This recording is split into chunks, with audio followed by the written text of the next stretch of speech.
हम जब सन की बात करते हैं तो सन का एक डायरेक्शनल स्ट्रेंथ है। अगर हमने उस डायरेक्शन का विचार किया तब हमारे लिए उपाय करना आसान हो जाएगा, लेकिन अगर बिना डायरेक्शन के हम काम करेंगे तो हमें रिजल्ट नहीं आएगा।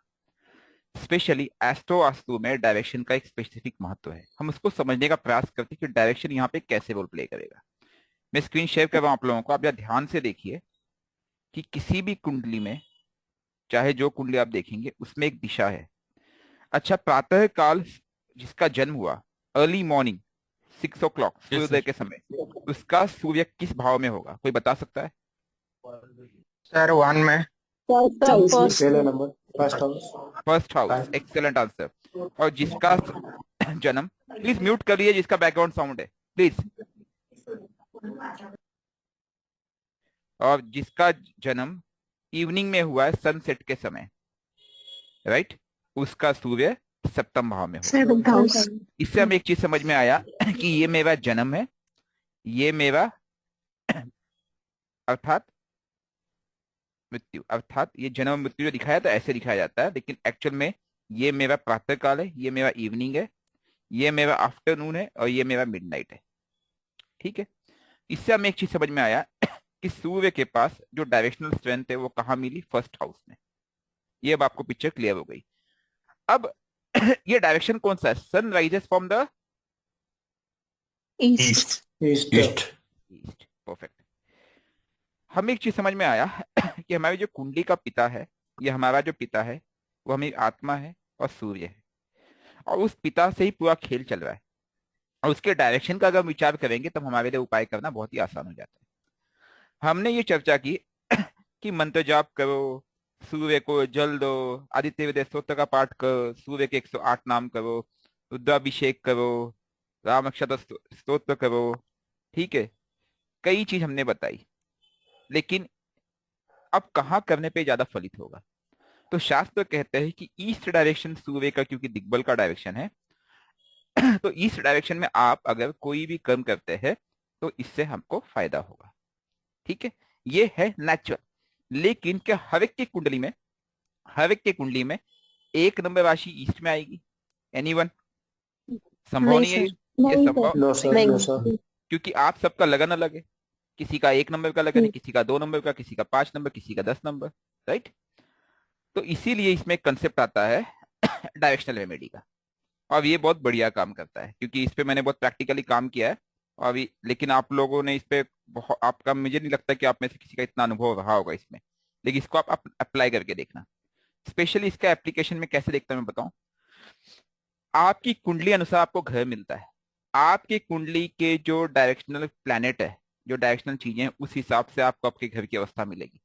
जैसे कई बार बोलते हैं नॉर्थ ईस्ट में वॉशरूम ठीक नहीं है, ठीक है, लेकिन मैं मैक्सिमम देखूंगा कि उसको नॉर्थ ईस्ट में ही वो चीज मिलेगी, क्योंकि राहु उस पोजीशन में बैठा हुआ है। ये गेटिंग अ पॉइंट? उस धर्म का ठेकेदार बन के तो आप उसको कुछ नहीं कर सकते हो। आपको उसका उपाय करना यहाँ पे कंपल्शन हो जाता है। अब इसको समझने के लिए आपके चार्ट में जहां पे 1 नंबर राशि होगी उससे आप डायरेक्शन पकड़िए। ठीक है, east, west, south and north. ठीक है, और उस 1 नंबर की राशि में जहां बैठी होगी वहां बैठ के अपने घर के उस दिशा में बैठ के आप मंत्र जाप करते हैं तो रिजल्ट अच्छा होता है। ठीक है, एक ये विकल्प है। दूसरा विकल्प है कि काल पुरुष की कुंडली की 1 नंबर ईस्ट डायरेक्शन, ईस्ट, अपने घर के ईस्ट कोने में बैठ के आप कर्म करते हैं, तब भी आपको रिजल्ट क्या होगा? अच्छा होगा। इसका एक छोटा सा उदाहरण मैं देता हूं। अगर ये ईस्ट है तो ये मेरा नॉर्थ ईस्ट हुआ, एम आई राइट? मेरा जो जी जुपिटर सर। है मेरा जुपिटर इस भाव में बैठा हुआ है और इसका लॉर्ड है, और मैं अपने मैक्सिमम कर्म जो है नॉर्थ ईस्ट में करता हूँ। मतलब मैंने दशा लॉर्ड को कंट्रोल किया। अगर मेरा ऑफिस भी चल रहा है, कुछ भी चल रहा है, मैं नॉर्थ ईस्ट में बैठ के अपना बैठता हूँ। और इसमें मैंने प्रैक्टिकल अनुभव किया है, अलग अलग डायरेक्शन बदल के, या फिर अपने मंदिर वाले कमरे में, क्योंकि वो जुपिटर मंदिर का कारक है। तो मंदिर के टेम्पल में भी अगर बैठ के कुछ कर्म कर रहा हूं तो वो भी वो रिजल्ट ओरिएंटेड बनेगा। उसका कारण है क्योंकि जुपिटर ने उसको जस्टिफाई कर दिया है, या तो उसके स्वभाव के हिसाब से, या तो उसके डायरेक्शन के हिसाब से। स्वभाव के हिसाब से का मतलब यह है, जहां पे सूर्य के काम करते होते हो, सरकारी काम होते हो, जैसे आपने कोई सरकारी ऑफिस बना रखा है, या कुछ भी आपके आपके पूरे ऑफिशियल डॉक्यूमेंट सब एक कोने में पड़े हुए हैं, तो वहां पे भी आपने सूर्य को विद्यमान करके रखा हुआ है, आपके चार्ट के अनुरूप कहीं भी हो सकता है।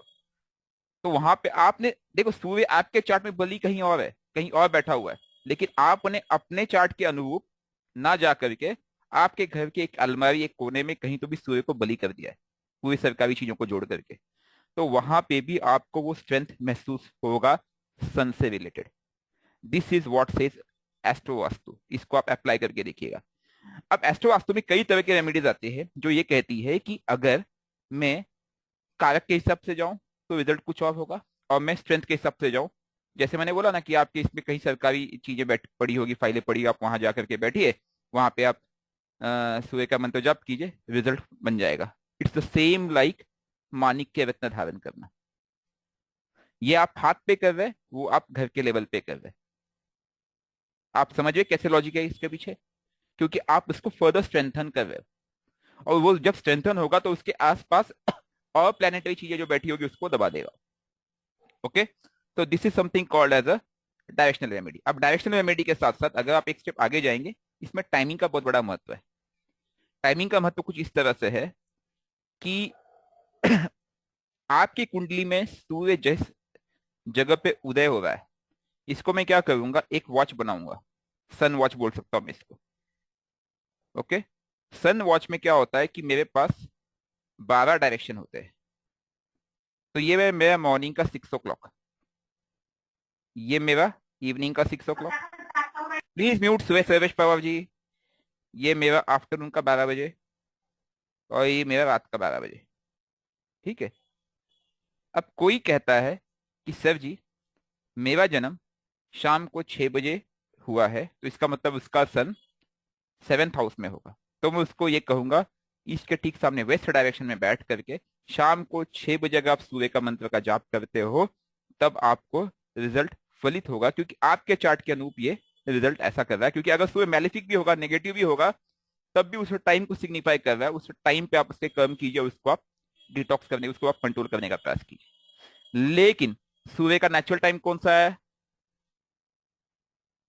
Early morning. राइस सर, सुबह early early rice. Morning. Morning. Early morning. Early morning. Early morning. तो स्पेशली जिसकी सन की दशा चल रही है या सन से चीजें कनेक्टेड चीजें चल रही है, उसको मैं 2 तरह के उपाय बताऊंगा। एक तो आप वो कर्म करो अर्ली मॉर्निंग, क्योंकि सूर्य का नेचुरल कारक वो है, ज्यादा प्रॉब्लम है तो। और दूसरा, आपकी कुंडली अनुसार सूर्य जिस भाव में बैठा है उससे सन क्लॉक बनाओ, और उस सन क्लॉक के हिसाब से सन के टाइम पे आप जा करके अपनी अपना सेम कृत सेम पूजा पाठ आप उस समय भी करो। इससे आपका रिजल्ट जस्टिफाई हो जाएगा, एक चार्ट लेवल पे, दूसरा नेचुरल कारक लेवल पे। यहां तक पिक्चर क्लियर हो गई? इस पे कोई डाउट? आगे बढ़े? सर सर जैसे राशि, विंटर और सर समर में राशि टाइम वाला चेंज नहीं होता था। है तो हाँ चलेगा, वो थोड़ा उतना तो एडजस्ट कर सकते हो आप। ठीक है। सर राशि वाला एक बार और बता दीजिए प्लीज। सर अ, राशि के अकॉर्डिंग कैसे देखेंगे? जैसे जहाँ पर हमारी कुंडली में मेष राशि है, तो उसके हाँ, अकॉर्डिंग एक बार और मैं बताइए। इसको फिर से बताता हूँ। ठीक है। जी। ये 12 PM मैंने लिखा, बोला था इसको 12 PM। Okay, just minute ma'am. हाँ, ठीक है, राशि अनुसार। ठीक है, टाइमिंग तो का तो क्लियर हो गया ना कि जी सर। सूर्य सूर्य जिस जगह बैठा है उसके हिसाब से जाना है। जी। Okay, hmm 12 AM। For example मेरा जन्म रात को 12:43 पे हुआ था, तो मेरा सूर्य कहाँ बैठा है? 10th हाउस में, हम्म 10वें घर में, 4th हाउस में, सॉरी, 4th हाउस में, दस फोर्थ नंबर हाउस सर, दस फोर्थ नंबर हाउस। राशि है वो। Okay sorry. हम्म ठीक है। तो अब मेरे लिए क्या फलित होगा? मुझे सूर्य को बल देना है, तो मैं सूर्य का मंत्र जाप सुबह तो करूं ही, लेकिन साथ ही साथ मिडनाइट। रात को करूं। अब मैंने जब आपको कहा था राशि अनुसार, आपकी कुंडली में किसी राशि में सूर्य बैठा हुआ है, ठीक है, लेकिन सूर्य बलि कहाँ होता है? 1 नंबर राशि में। जी सर। दिग्बल बोलते हैं ना हम उसको, आत्मा है। जी। अब मेरी जो आत्मा है वो यहां जाकर के बहुत ही पावरफुल हो जाती है, जो कि 1 नंबर की राशि है, लेकिन आपकी कुंडली में 1 नंबर राशि कहीं भी हो सकती है। उदाहरण के लिए मेरी कुंडली में 1 नंबर राशि कहाँ पे है? 7th भाव में, क्योंकि मेरा तुला सेवन। लगन है। तो मेरे लिए मैं क्या कहूंगा कि मेरे पास 3 ऑप्शन है। एक, जब सूर्य उदित हो तब मैं सूर्य की पूजा करूं, अगर मुझे सूर्य को कंट्रोल करना, उसको अपने कंट्रोल में लाना है। पूजा के मैंने कई ऑप्शंस बता दिए, चॉइस इज योर्स। दूसरा ऑप्शन है कि मेरे कुंडली में जो जहां सूर्य बैठा है उसके उसके क्लॉक बनाऊं और उसके क्लॉक के अनुसार मैं पूजा करूं। और तीसरा ऑप्शन है वो है जो सूर्य जहां बली होता है, मतलब कि एक नंबर राशि, तुला लगन में एक नंबर राशि 7th हाउस है, उसके क्लॉक टाइमिंग क्या है, 6 PM में शाम के समय पूजा करूं। तो अगर प्रॉब्लम ज्यादा है तो मैं तीनों टाइम कर लूं, रिजल्ट क्या होगा, जबरदस्त होगा। क्योंकि क्या होगा, मैं यहाँ पे करके अपनी कुंडली में सूर्य को बल कर दूंगा, यहाँ पूजा करके, यहाँ पूजा करके मैं सूर्य को अपने चार्ट में कंट्रोल करूंगा, और यहाँ पूजा करके मैं सूर्य के नेचुरल कारक को कंट्रोल करूंगा। आपने अगर नेचुरल कारक और कुंडली के कारक दोनों को कंट्रोल कर दिया तो कोई आपको रोक सकता है क्या?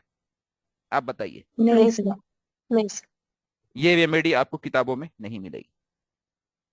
सर ये तो टाइमिंग की बात हो गई, और अगर डायरेक्शन फाइंड करनी है कि कौन सी डायरेक्शन में करना है तो? हाँ, ये भी आपने बहुत अच्छा पूछा। ईस्ट डायरेक्शन तो नेचुरल हो गया मैम, जी सर। ठीक है। लेकिन अगर अगर मेरा सूर्य यहाँ पे बली होता है, मैं अगर शाम के समय पूजा कर रहा हूँ, तो वो डायरेक्शन कौन सा है, वेस्ट हो गया। वेस्ट। हम्म। और मेरा, क्योंकि मेरी जन्म कुंडली में मेरा सूर्य यहाँ बैठा है, तो मैं रात के समय तो कहाँ करूँ, कहाँ, south, sorry north. Hmm. M I right?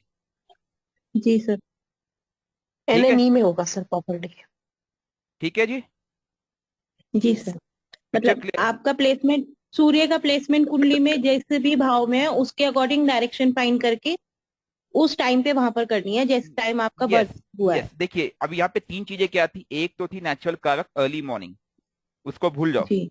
उसके बाद मेरी कुंडली में दो ऑप्शन बनते, एक सूर्य का प्लेसमेंट का है, उसके हिसाब से दूसरा सूर्य बलि कहाँ होता है, एक नंबर राशि, अर्थात मेरी कुंडली में एक नंबर राशि का है, मंगल की राशि। हम्म। आप लोग की भाषा में जी। सो कॉल्ड उच्च का, मेरी भाषा में सो कॉल्ड कंफर्टेबल। ठीक है जी, पिक्चर क्लियर? जी सर। Yes, sir. ओके, अब हम इसके स्टेप में एक स्टेप आगे बढ़ते हैं। वो ऐसा है कि डायरेक्शनल स्ट्रेंथ हमने दे दिया, उसके बाद आपको कुछ ना कुछ और करना पड़ेगा, और टाइमिंग के भी हमने चर्चा कर दी। उसके बाद ये होता है प्राणायाम। ठीक है, प्राणायाम आप लोगों में से कितने लोग करते हो? जी सर। मैं कभी कभी जी सर, कभी कभी करती हूँ। प्राणायाम के कितने स्टेप्स है? सर पहले भ्रामरी किया जाता है, फिर अनुलोम विलोम, फिर कपालभाति। हम्म, मैं डीप ये ब्रीदिंग, तीन मैं करती हूँ। उसके बाद भस्त्रिका। हाँ हाँ, सर प्राणायाम के स्टेप देखे जाए तो तीन, आई मीन्स सांस लेना, रोकना एंड बाहर छोड़ना। ठीक है। जी। और शारीर, ये तो हो गया आपके 3 स्टेप जो ब्रह्मा विष्णु महेश किए। लेकिन एक्चुअल में जब आप प्राणायाम हम्म। करने आते हो तो मूल स्वरूप में उसके 12 मुख्य विधियां है, और 12 विधियां कहीं ना कहीं इन 12 राशियों को कंट्रोल करती है। एक्चुअली सन जो है, जैसे सूर्य इस सौर मंडल की आत्मा है, वैसे हमारी आत्मा कौन है, सूर्य है। तो सूर्य के पास वो शक्ति है कि पूरे चार्ट को कंट्रोल कर सके। इसलिए कहा जाता है कि हम्म। जिसका सूर्य कमजोर होता है, राइट, उसके पास कई तरह की समस्याएं होती हैं, और वो समस्याएं केवल मानसिक ही नहीं होती है, वो समस्याएं केवल सामाजिक ही नहीं होती, वो समस्या शारीरिक भी होती है। हम्म। ठीक है, सूर्य और केतु दो ऐसे प्लैनेट है जो शारीरिक कष्ट हो तो समझ लेना कि इनमें से एक या इनमें से दोनों ही कहीं ना कहीं पीड़ित नजर आएंगे आपको, या कहीं ना कहीं वो आपको परेशानी क्रिएट कर रहे हैं। ठीक है, तो अभी हम प्राणायाम के स्टेप्स पर चर्चा नहीं करेंगे, ठीक है, वो आप लोग उतने समझदार हो। हम एक स्टेप आगे बढ़ेंगे, और हम अब बात करेंगे कि सूर्य को कंट्रोल करने के लिए अगर किसी को लगता है कि मेरी समस्याओं का निदान नहीं हो रहा है, हेल्थ इश्यूज भी है, सूर्य से रिलेटेड समस्याएं नजर आ रही है, तो उस व्यक्ति को अक्सर सलाह देता हूं मैं, आप ना बेटा कुछ मत करो, गायत्री मंत्र का जाप कर दिया करो। ओम भू भुवस्व तस्वितुर्वरेण्यं भर्गो देवस्य धीमहि धियो यो नः प्रचोदयात्। आप में से कोई गायत्री मंत्र का जाप करता है? Yes sir. जी सर। जी सर। Yes, sir. ठीक है, इससे क्या हाँ होता है, सर, सूर्य गायत्री का भी करते हैं। सूर्य गायत्री बहुत बढ़िया, ये तो और सूर्य अच्छा हो गया। इससे क्या आदि होता है, इससे, आदित्य विद्महे प्रभाकराय धीमहि तन्नो सूर्य प्रचोदयात्। ठीक है, इससे क्या होता है कि सूर्य जो है बली होता है, सूर्य को पॉजिटिविटी मिलती है, और सूर्य के ऊपर जो टॉक्सिन्स है, स्पेशली जिसका भी सूर्य राहु कॉम्बिनेशन है, जिसका भी सूर्य राहु कॉम्बिनेशन है, उसको गायत्री मंत्र का जाप करना चाहिए। ठीक है जी। ठीक है सर सर। सूर्य केतु का कॉम्बिनेशन हो तो? सूर्य केतु का कॉम्बिनेशन कब भी आप कर सकते हो, कोई दिक्कत नहीं है, बट सूर्य केतु के कॉम्बिनेशन में सूर्य आपकी आत्मा है, केतु आपका कनेक्ट है। आपके लिए सबसे अच्छा होगा कि आप प्रभु श्री राम के शरण में चले जाए और रुद्राभिषेक करें। ये दो उपाय, बाकी भी आप कर सकते हो, सर ये लेकिन ये जाप इम्पोर्टेंट है। सर ये जाप सूर्य की महादशा चल रही हो तभी करना है कि अगर नहीं भी सर जी, महादशा चल रही है तब भी करना आपको अगर सूर्य से कुछ चाहिए तो ये करना है। जिसकी महादशा चल रही है, है? जिसकी अंतरदशा चल रही है, वो करे। महादशा वाले को तो कंपलसरी करना है, अंतरदशा वाला ऑप्शनल है, उसकी चॉइस। ठीक है, उसकी श्रद्धा। मेरी सूर्य की अंतरदशा चल रही है, लेकिन मैं नहीं कर रहा हूँ इनमें से कुछ भी, सिर्फ फास्ट करता हूँ, that's it. Again it's up to you, क्योंकि मेरे लिए एमडी बहुत इंपॉर्टेंट है और मैं मेरी बाकी की साधनाएं रहती है, that is 8 and 5th house related, तो अपना वो चल रहा है। ठीक है। अब सबसे इंपॉर्टेंट चीज ओके। जो होती है सूर्य का कलर। सूर्य का कलर कौन सा है? Red orange. Sir, red red orange. Orange. Red orange. Orange. अच्छा। सूर्य और मंगल के कलर एक दूसरे के लगभग करीब है, red orange red orange red orange. आपने कोई चीज नोटिस की पिछले कुछ दिनों से? में एक यस। कपड़ा। हाँ, काइंड ऑफ घिरुआ वस्त्र जो कि ऑरेंज कलर का है, मैं धारण करता हूँ। क्यों कर रहा हूँ? भगवान किसका कलर है ये? सूर्य का। सूर्य। मंगल का। मंगल का, Mars.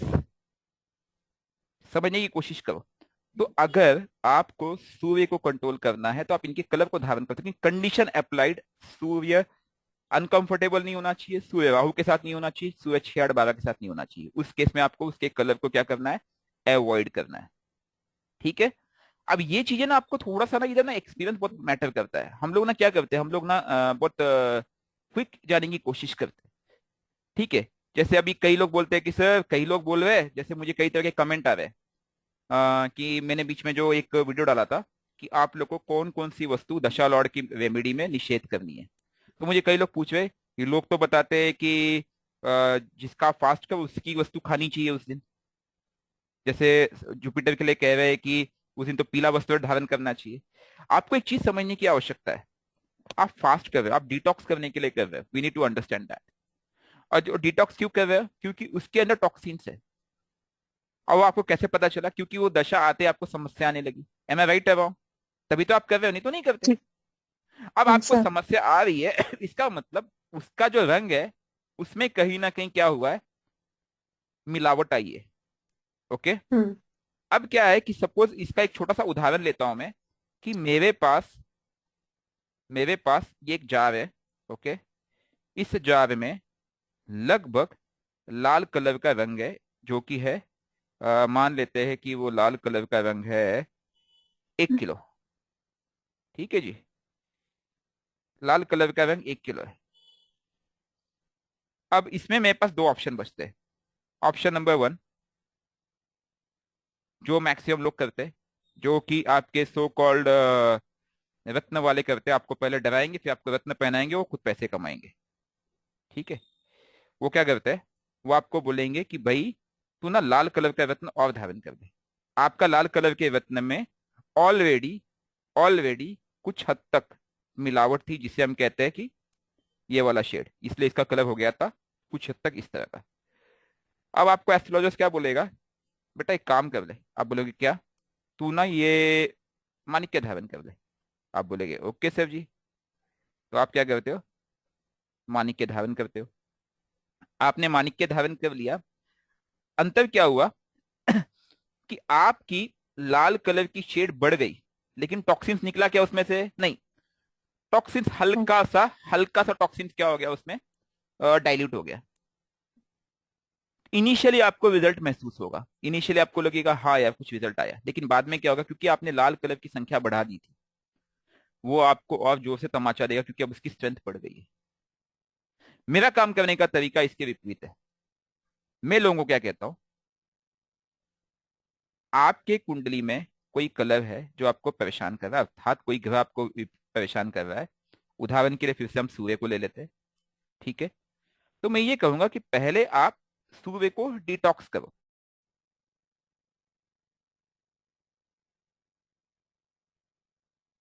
Hello, yes sir. You were not audible. Yes can sir, you अब हियर आवाज मी? आ आप रही लोग है, सुन रहे हैं अब मुझे? आवाज आ रही है सर। अभी आवाज आ रही है। यस सर, अब आ रही है।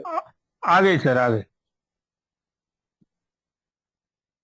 सर सुनाई दे रहा है? जी सर, आवाज आ सब रही लोग है। म्यूट कर लीजिए। हाँ, अब मेरा ये कहना है कि सपोज ये समझ में आया ये कंसेप्ट? हेलो, कोई एक जन बोलिए, आवाज कहाँ पे कट हुई थी?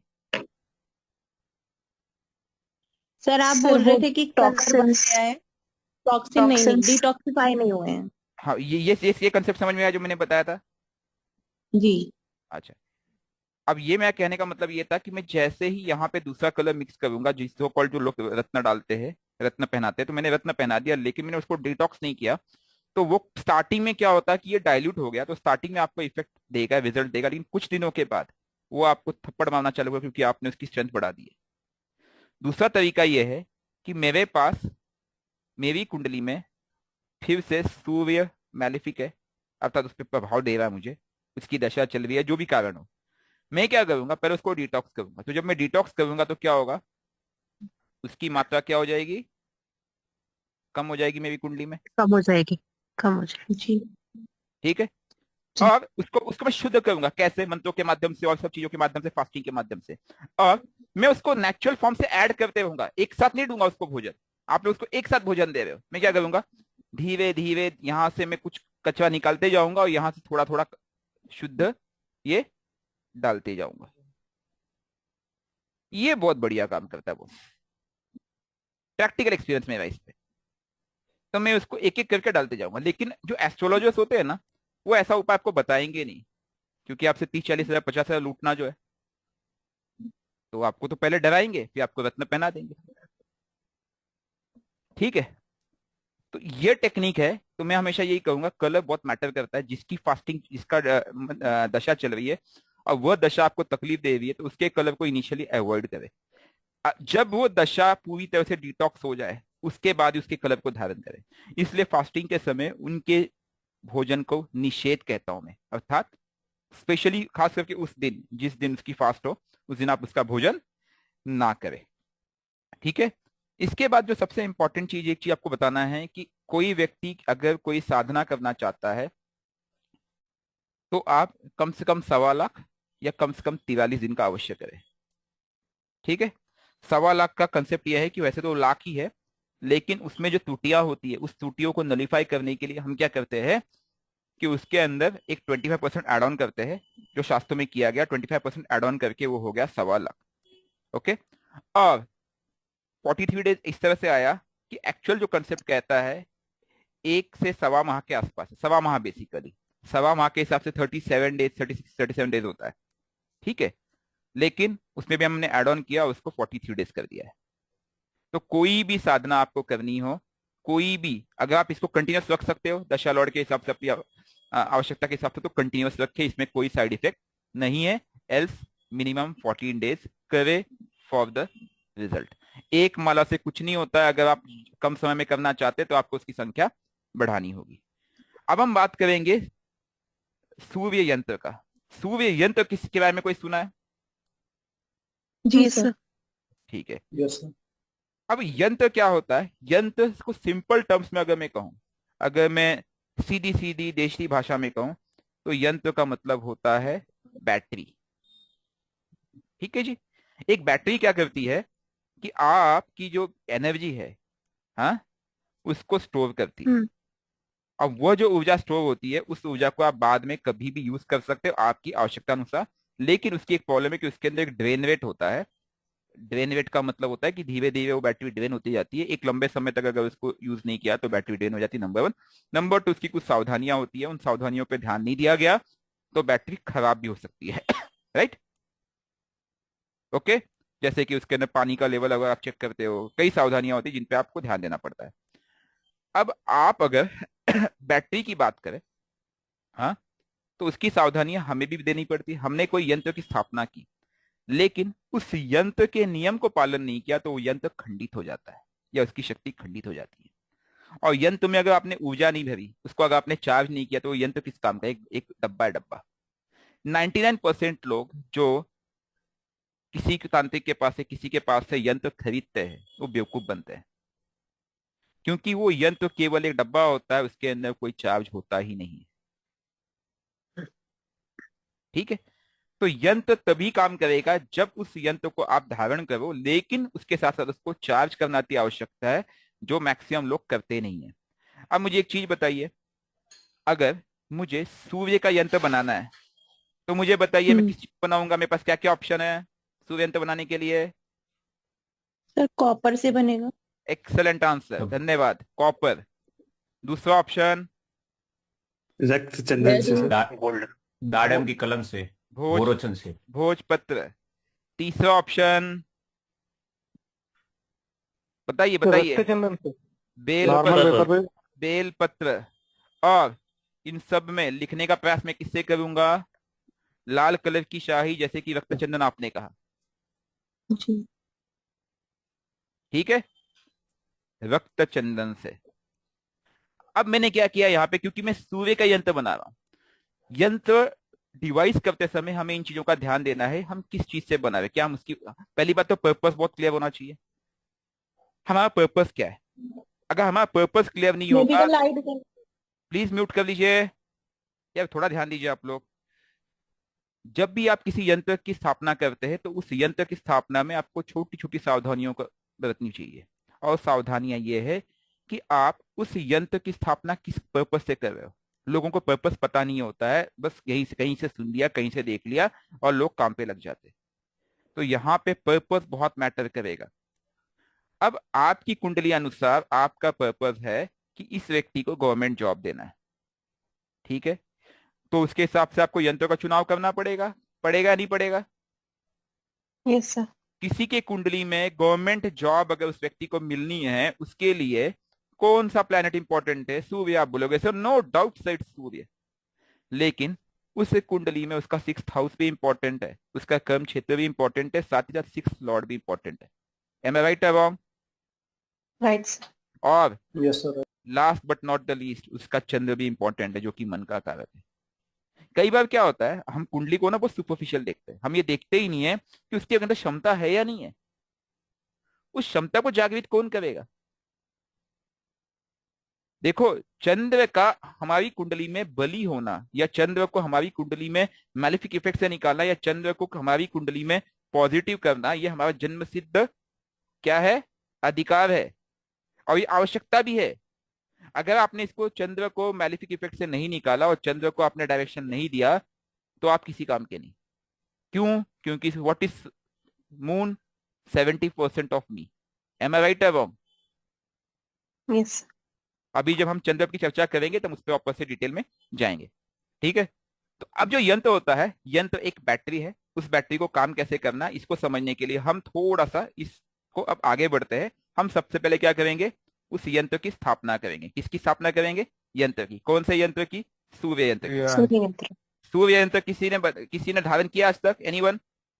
सर मैंने कर रखा है। मैम आपने तो बहुत कुछ धारण कर रखा है, एक्सेलेंट। चलिए बहुत बढ़िया है। मैंने नहीं किया मैम, मैं झूठ नहीं कहूंगा, यकीन मानिए मैंने नहीं किया आज तक कभी। Sir, it was a gift from the numerologist whom I learned numerology. So, तब से पहना हुआ है। अच्छा, जी। चलिए बढ़िया है। मैंने तो नहीं किया, लेकिन पता नहीं क्यों। Okay. एक बार किसी ने मुझे एक यंत्र दिया था बहुत पहले, बट वो काम नहीं किया, मैंने निकाल के फेंक दिया। उसके बाद फिर अपने सिद्धियों पे ध्यान देने लगा। बाद में मुझे समझ आया उसको काम क्यों नहीं किया था। ठीक है, ओके। अब ये आपकी Sir, जो कुंडली है, एक ये आपकी जो कुंडली है, आपकी कुंडली में सूर्य दिग्बली का होता है first house. एक नंबर। 1 नंबर में। ठीक है, और 1 नंबर आपका कहाँ बैठता है? आपका सिर पे बैठता है। ओके। तो जो सूर्य यंत्र है, अगर मैं उसको डिफाइन करने का प्रयास करूं तो मैं आपको एक चीज उसमें बताऊंगा कि मैं जब सही सन को ऊपर बिठा रहा हूं 1 नंबर पे, हम्म हम्म ठीक है, this is my G. Number 1। Okay. Yes. तो अब मैं सूर्य यंत्र बनाने का प्रयास करता हूँ, ठीक है। इसी के नीचे हम थोड़ा स्टडी करेंगे, समझने का प्रयास करेंगे कि सूर्य यंत्र होती क्या चीज है और काम कैसे करती है, कौन सी एनर्जी कब स्टोर करनी है। ओके,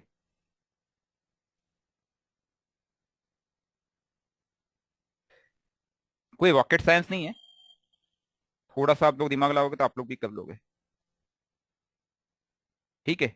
मैं सूर्य यंत्र के समय थोड़ा एक्सप्लेन करूंगा, अगले यंत्र जब बनाऊंगा तो वो आप लोग समझ जाना करना क्यों क्या किया गया है। हाँ जी, वंदना शर्मा जी बोलिए मैम। नमस्ते सर। नमस्ते मैं मैम। ये मेरी आपकी क्लास फर्स्ट क्लास है। मैं बहुत ट्राई कर रही थी आपकी क्लास ज्वाइन करना, बट समहाउ नहीं कर पाती थी बोलिए बोलिए ma'am, due to topic time पकड़िए। Zone difference. No issue no issue. मेरा ये क्वेश्चन है कि हम सर ये सन की जो हम स्ट्रेंथ देख रहे हैं, नो डाउट वो फर्स्ट हाउस में उसको स्ट्रेंथ, इसको डायरेक्शनल स्ट्रेंथ भी देखेंगे क्या इसमें? मैम वो हमने थोड़ी देर पहले चर्चा की थी ना मैम, कि जब सन की ओके स्ट्रेंथ सॉरी। की बात कर रहे हैं तो आपकी कुंडली में तो सन जहां बैठा ही हुआ है, अब वो मैलेफिक इफेक्ट में किसी भी कारण में है, मुझे उसको क्लींस करना है। उसको क्लींस करने के लिए तो मैंने उसको टाइम बताया था, आपको टाइम जोन ने बताया था। प्लस सन जो है वह मंगल की 1 नंबर राशि में कंफर्टेबल है, उसको कंफर्ट में लेके आना है। इसलिए मैंने वो आपको 2 टाइम जोन बताए थे जहां पे आपको स्ट्रेंथन करेंगे, ठीक है, मंत्रों के द्वारा या बाकी उसकी पूजा के द्वारा। You got my point? या ठीक आई है, गॉट इट सर, सॉरी मैंने बहुत लेट ज्वाइन, मैंने अभी जस्ट फ्यू कोई मिनट्स बात नहीं, पहले ज्वाइन मैं ये वीडियो मैम अपलोड कर दूंगा, उस समय आप देख लेना, ठीक है। सर। नहीं, मेरा क्वेश्चन था जो ये यंत्र आप बना रहे हैं, जब आपने ये मैं क्वेश्चन मुझे पूछा। Let me explain. मैं अभी तो मैंने बताया ही नहीं कुछ, let me okay explain, sorry sir. ठीक है। ऑलरेडी टाइम इज मनी, मेरे पास 4 to 5 मिनट्स बचे हैं। I need to complete this topic else I will continue tomorrow then, ठीक है। ये मेरा सूर्य 9 सूर्य यंत्र है 159, ठीक है जी। 6 6 7 5 4। यंत्र ढंग से एक्सप्लेन करूँ या नहीं करूँ, या शॉर्टकट में बता के बाजू निकल जाऊं, आप लोग जैसा चाहोगे मैं कर रहा हूँ, मुझे कोई दिक्कत नहीं। नहीं सर, कर एक दीजिए सर, करिए अच्छे से सर। करिए। अच्छे से करिए सर, अच्छे से हम पहली बार करिए सर, समझ रहे करिए। हैं। 2 यंत्र एक साइंस है मैम, यस सर। ठीक है। मुझे ये यंत्र थोड़ा सा बड़ा बनाना था, ठीक है, इसको बड़ा कर देते हैं ताकि मैं इसको एक्सप्लेन कर सकूं आप लोगों को कि मैं कहना क्या चाह रहा हूं, ठीक है जी। ओके, परफेक्ट, ठीक है। What is number 1? Sun. Sun. सूर्य। सूर्य। सन, ठीक है। What is number 2? Moon. Moon. Number 3? Mercury. Mercury. नहीं सर, यहाँ जुपिटर आएगा शायद। जुपिटर है। जुपिटर। जुपिटर। पक्का? जी सर। मार्स आएगा ना yes sir? Sir, confirm. Mars आएगा, जुपिटर जुपिटर आएगा। आएगा, सैटर्न आएगा। सर जुपिटर हाँ? Sir Jupiter sir, ma'am Jupiter Jupiter ही आएगा सर। आपने तो न्यूमरोलॉजी की क्लास की है ना मैम? हाँ, तो मैं जुपिटर ही बोली सर। अच्छा, ठीक है। What is number 4? Rahu. Rahu. Rahu. Rahu. Rahu. Rahu. पक्का? राहु सर। यस जी सर, यस। पक्का। पक्का Rahu. Number 5? Mercury. Mercury. Number 6? Venus. Venus. Venus. Shukra. Number 7? Ketu. Number 8? Saturn. Saturn. Number 9? Mars. ठीक है। किसी को वास्तु आता है? जी सर। जी सर। वास्तु में केंद्र स्थान किसका है? ब्रह्म का। ब्रह्मस्थान केतु। केतु का। ब्रह्म स्थान केतु, परफेक्ट, एक्सेलेंट। अब इस कुंडली का केंद्र स्थान कौन सा है? 5 मतलब नंबर। मर्क्यूरी। बेसिकली इस यंत्र का मर्क्यूरी। मर्क्यूरी में हमने यहाँ पे गणेश जी को बिठा दिया है। सूर्य फिर से दिग्बली होके बैठा हुआ है, मतलब जो उसका अर्ली मॉर्निंग, मतलब डिसिप्लिन का कारक। उसके साथ पे जो 2 प्लैनेट बैठे हुए वो है वीनस और सैटर्न। सैटर्न कर्म का कारक है जिसको उसने साथ में लिया कि भाई बिना तेरे मुझे सफलता नहीं मिल सकती है। वीनस उस भोग का ही कारक नहीं है, वीनस उसकी प्राप्ति का कारक है कि मुझे सब कुछ इस संसार की सब चीजें प्राप्त हो। तो उस आत्मा को ये भी मिले ये भी मिले, उसके लिए उसको कर्म भी करना होगा और उसके लिए उसको वीनस को साथ में रखना होगा। और केंद्र स्थान में मर्क्यूरी इज नॉलेज, जो कि सबसे कनेक्ट कर रहा है। अब अगर आप दिशा की बात करें तो दिशा के हिसाब से ये मेरा ईस्ट डायरेक्शन है, राइट। ये मेरा कौन सा डायरेक्शन है? साउथ। South, south. ये मेरा नॉर्थ, नॉर्थ, नॉर्थ। नॉर्थ। और ये मेरा नीचे की तरफ वेस्ट। परफेक्ट। जैसे ही मैं डायरेक्शन की बात करता हूं, एक चीज आपको समझ में आ गई कि सब कुछ दिशा के हिसाब से चल रहा है। अर्थात मैंने अपनी कुंडली में मैं इन प्लैनेट को इन्हीं जगह पे देखना चाहता हूं। अब आपको समझ में आ गया? ये मेरा यंत्र कहता है।